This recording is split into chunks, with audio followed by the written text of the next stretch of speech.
আসসালামু আলাইকুম। আপনাদের সকলকে আমার চ্যানেলে স্বাগতম। আজকে আমি দুই রকম ভাবে চিংড়ি মাছ রান্না করে দেখাবো। চিংড়ি মাছ ভাজি আমরা সবাই খুব খেতে পছন্দ করি। চিংড়ি মাছগুলোকে এইভাবে কেটে নিতে পারেন, যাদের চিংড়ি মাছ কাটা ঝামেলা মনে হয়। কেচি দিয়ে এভাবে ভালোভাবে কেটে নিলে চিংড়ি মাছগুলো ভালো করে পরিষ্কার করে নিচ্ছি। চিংড়ি মাছগুলোকে একটু ধুয়ে নেবেন। এবার চিংড়ি মাছগুলোর সাথে আমি কিছু হলুদ আর লবণ মাখিয়ে নেব। এখন কিছুক্ষণ হলুদ আর লবণ মাখিয়ে নিয়ে কিছুক্ষণের জন্য চিংড়ি মাছগুলোকে রেখে দেব। এরপর এই চিংড়ি মাছগুলোকে প্যানে কিছুটা তেল গরম করে এই চিংড়ি মাছগুলো ছেড়ে দেব।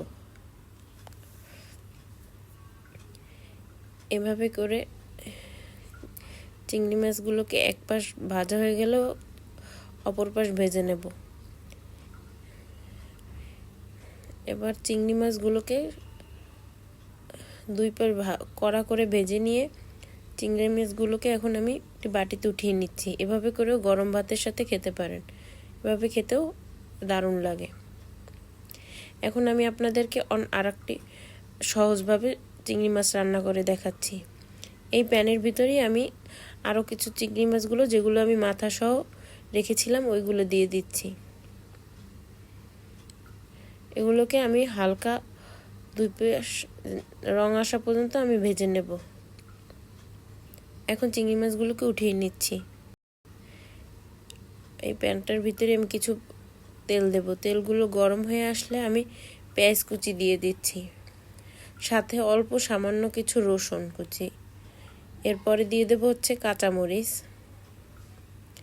কাঁচামরিচগুলো দিয়ে এখন তেলের সাথে ভালোভাবে ভাজতে থাকবো।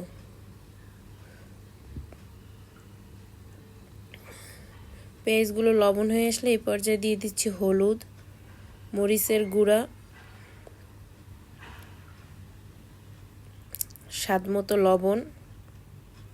এখন মশলাগুলোকে তেলের সাথে একটু ভেজে নেব।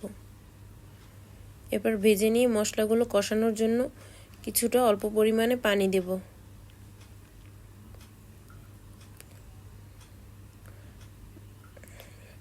পানিটা দিয়ে মশলাগুলো কষাবো। মশলাগুলো ভালোভাবে কষিয়ে নেওয়ার পরে যখন দেখবেন মশলাগুলো গায়ে দিয়ে তেল বের হচ্ছে, এই পর্যায়ে যে চিংড়ি মাছগুলো ভেজে রেখেছিলাম, এই চিংড়ি মাছগুলো এই কষানো মশলার ভিতরে দিয়ে দেব। এখন মশলা আর চিংড়ি মাছগুলো একটু ভালোভাবে ভেজে নেব, যাতে মশলাগুলো চিংড়ি মাছের গায়ে ভালোভাবে লেগে যায়।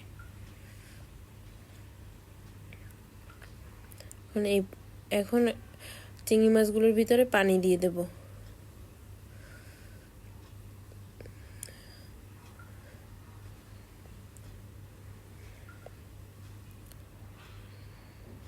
চিংড়ি মাছগুলোকে যতটা পরিমাণ পারবেন ভাজা ভাজা করার চেষ্টা করবেন, তাহলে চিংড়ি মাছ খেতে আরও বেশি স্বাদ হয়।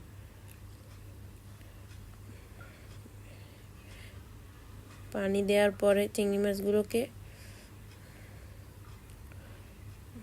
ভালোভাবে রান্না করব। পানি টেনে গেলে এখন চিংড়ি মাছগুলো খাওয়ার জন্য রেডি হয়ে গেছে। ভিডিওটি ভালো লাগলে লাইক, শেয়ার, কমেন্ট করুন। আসসালামু আলাইকুম।